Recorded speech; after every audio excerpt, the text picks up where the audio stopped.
안녕하세요. 왼손입니다. 오늘은 전북 군산 아파트에 대해서 얘기를 좀 해보겠습니다.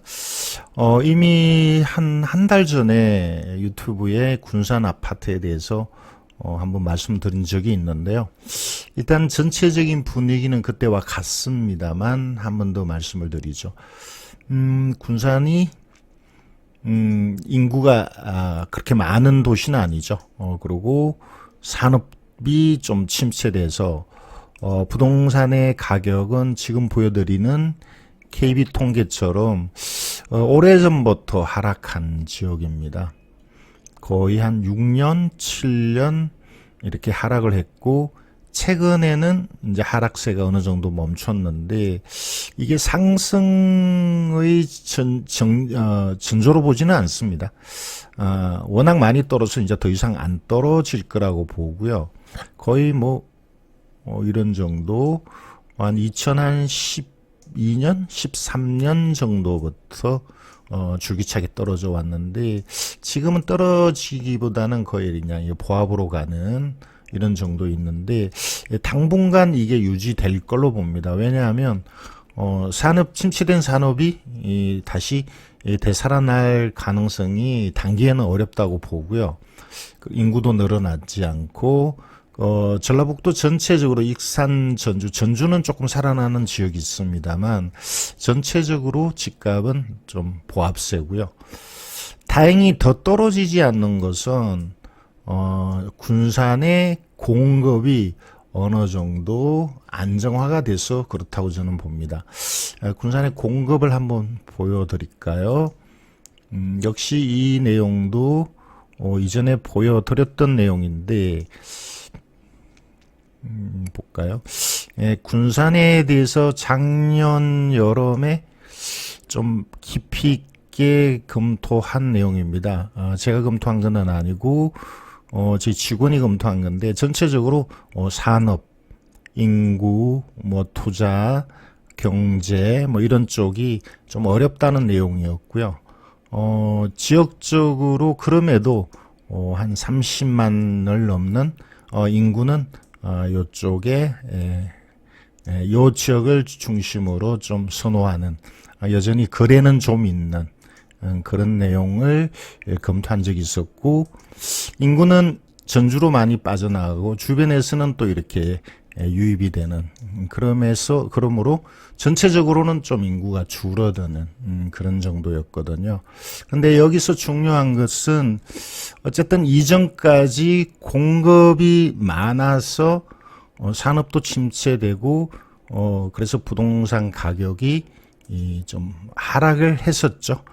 줄기차게 하락을 했었는데 지금은 그 하락세가 멈춘 것은 워낙 많이 떨어진 것도 있고 공급이 이제 좀 과잉된 공급이 어느 정도 멈춘 것도 있다는 거죠. 이게 2018년이고요. 여기 2019년 그리고 원래 또 공급이 조금 많습니다. 원래 공급이 좀 많지만 그렇다고 이걸로 인해서 군산의 집값이 크게 요동친다, 하락한다라고 보지는 않는다는 거죠. 왜냐하면 이미 떨어질 만큼 떨어졌다는 건데 저는 그래서 이 시점이 어쨌든 매수 타이밍이 아닌가. 조금 길게 보자면 이때가 매수 타이밍이라고 보고 올해를 지나면 내년부터는 어느 정도 큰 회복은 아니어도 회복이 가능한 그런 쪽으로 시장을 보고 있습니다. 그래서 군산에 대해서 한마디로 말씀드리자면 적극적인 투자는 아니고 소극적인 투자인데 그 대신 선호하고 거래가 있는 단지에 전세가가 높다면 큰 금액의 투자는 아니니까 그런 쪽은 저는 투자해도 괜찮겠다라는 그런 의견을 갖고 있습니다.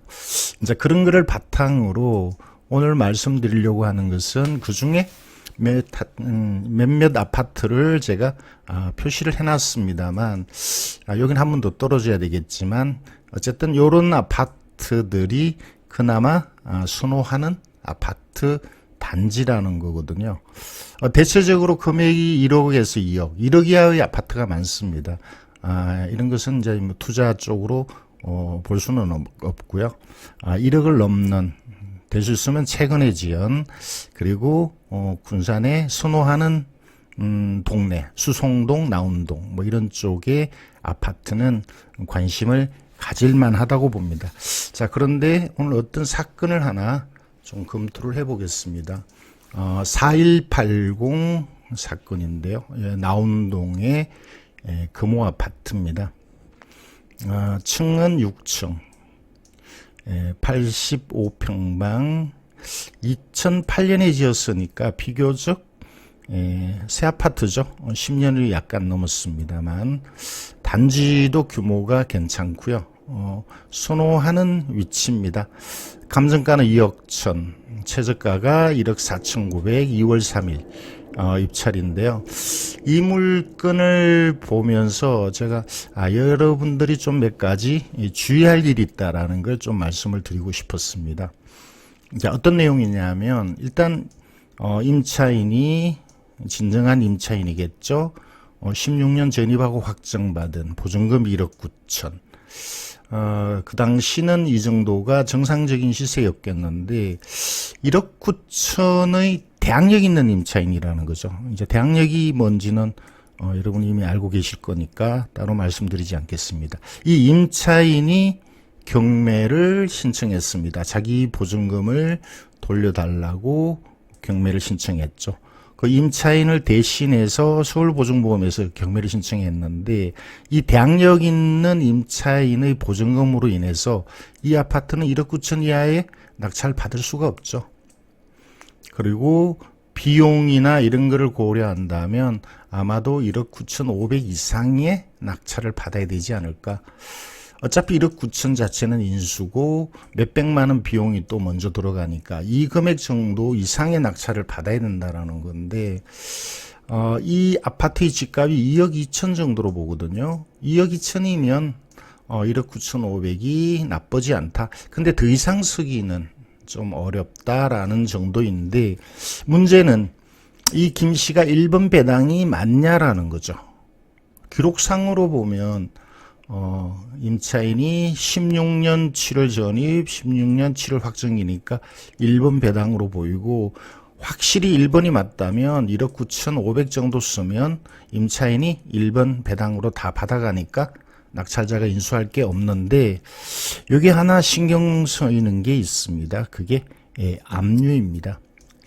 이 경매에 있어서 등기부상 압류는 항상 지워집니다. 그래서 압류를 여러분 낙찰자가 물어준다, 인수한다 이런 경우는 없는데 문제는 이 압류가 대항력 있는 임차인을 만났을 때, 이 압류와 대항력 있는 임차인이 이렇게 만났을 때 여기가 1번이면 문제가 없는데 만약 여기가 1번이라면 여기가 2번이 되겠죠. 1번이 아닌 2번이 되면 그러면 이 1억 9천을 전액 배당 받을 수 없는 경우가 생긴다는 거죠. 예를 들어서 이 압류가 2017년 12월로 되어 있습니다만 이 압류는 배당이 이 압류한 날짜가 아니고요. 그 세금이 2017년 12월이 아니고 2월이네요. 이 세금이 부과된 날이 그걸 법정기일이라고 합니다. 법정기일에 배당받을 권리가 있는데 이 법정기일이 언제인지를 알 수가 없습니다. 보통 법정기일은 세금을 부과한 날인데 부과했는데 안 내니까 압류했겠죠. 그러니까 적어도 2017년 2월보다는 법정기일이 앞설 텐데 이 앞서는 이 기일이 임차인보다 앞설 경우 예를 들어서 2016년 6월 30일 날 세금을 부과했는데 이때 이 세금을 안 내서 압류를 했다면 그럼 이 세금이 먼저 배당을 받게 되고 이 법정기일에 배당을 받게 되고 임차인은 2순위가 돼서 1억 9천을 다 배당 못 받을 가능성이 있다는 거죠. 그러면 못 받는 나머지 대항력 있는 임차인이니까 나머지 금액을 낙찰자가 인수할 가능성이 조금 있다라는 겁니다. 만약에 이 날짜가 앞선다면. 따라서 여러분 입장에서는 법원이 아니죠. 국세청은 이 세금이 이거 임차인보다 앞서는지 법정기일이 앞서는지를 파악하고 입찰을 해야 되는데 이걸 파악할 수 있는 방법이 없습니다. 국세청에서 알려주지 않습니다. 세입자를 만나면 알 수 있겠는데 제가 볼 때는 세입자는 이미 임차권을 등기하고 이사를 간 듯합니다. 그럼 이 내용을 알 수 있는 사람은 주인은 알 수 있겠지만 주인을 만나는 것도 또 쉽지 않죠. 그러면 이걸 모르는 채 입찰을 해야 된다는 거죠. 그래서 만약에 낙찰을 받고 낙찰자는 법원 서류를 열람할 수 있으니까 법원 서류를 열람하면 그때는 이 압류의 법정기일이 언제인지 알 수가 있습니다. 그래서 다행히 2016년 7월 이후라면 정확하게 얘기하면 7월 13일 이후에 세금이 부과됐다면 임차인이 1순위가 되겠죠. 그래서 1순위가 되니까 1억 9,500이면 1억 9천을 다 받을 테니까 문제가 없는데 만약에 2016년 7월 13일 이전이라면 임차인보다 압류된 세금이 먼저 배당을 받겠죠. 요거는 2번이 되겠죠. 네. 그럴 경우에 여기 먼저 배당받고 나머지 1억 9천은 만족하지 못해서 미배당감이 남게 되고 인수에 문제가 생긴다는 건데 이러한 사실을 낙찰받고 일주일 이내 낙찰 허가가 나기 전에 만약에 이러한 상황을 알아냈을 때 자 과연 법원은 불허가를 해줄까의 문제가 있습니다. 저는 불허가를 해줘야 된다고 봅니다. 왜냐하면 이 국세가 언제 배당기일인지 그 금액이 얼마인지를 우리는 낙찰자는 낙찰 받기 전에는 알 수가 없기 때문에 불허가의 사유가 된다라고 보는데 쉽게 불허가를 해준다라고는 볼 수 없습니다. 그렇게 불허가를 안 해주는 경우를 저는 봤기 때문에 그래서 만약에 낙찰을 받고 이게 확인된다면 문제가 없지만 만약에 임차인보다 앞선 배당으로 확인이 된다면 불허가를 일단 신청해야 되겠고 이게 불허가 되지 않으면 결국 변호사를 사서 불허가를 계속 주장해야 되는 그런 문제가 생긴다는 거죠. 제 경험상 임차인보다 세금의 압류가 앞선다라고 보지는 않습니다. 그렇지 않을 가능성이 더 큰데 그는 가능성이고요. 만약에 군산세무서의 압류가 임차인보다 법정기일이 빨라서 빠르고 그 금액이 예를 들어서 수천만 원이라면 여기서 인수가 생기고 여러분은 불이익을 당할 수 있다는 거죠. 자, 그런 측면에서 여기서 한 가지 정리해서 말씀을 드리면 여러분이 경매하는 동안에 대항력이 있는 임차인 물건은 항상 이 배당을 꼭 확인을 하셔야 되는데 대항력 있는 임차인과 지금 보이는 것 같은 이런 압류가 만났을 때 두 개가 동시에 보이는 물건은 이 압류가 임차인보다 먼저 배당인지 아닌지를 꼭 확인할 필요가 있고요. 나중에 또 기회가 되면 말씀을 드리겠습니다만 토지 별도 등기가 있는 물건이 이것과 유사한 경우가 있습니다. 토지 별도 등기가 임차인보다 먼저 배당이 있는 경우가 있거든요. 그렇다면 임차인의 이 보증금이 전액 배당이 안 되는 경우가 또 생길 수 있겠죠.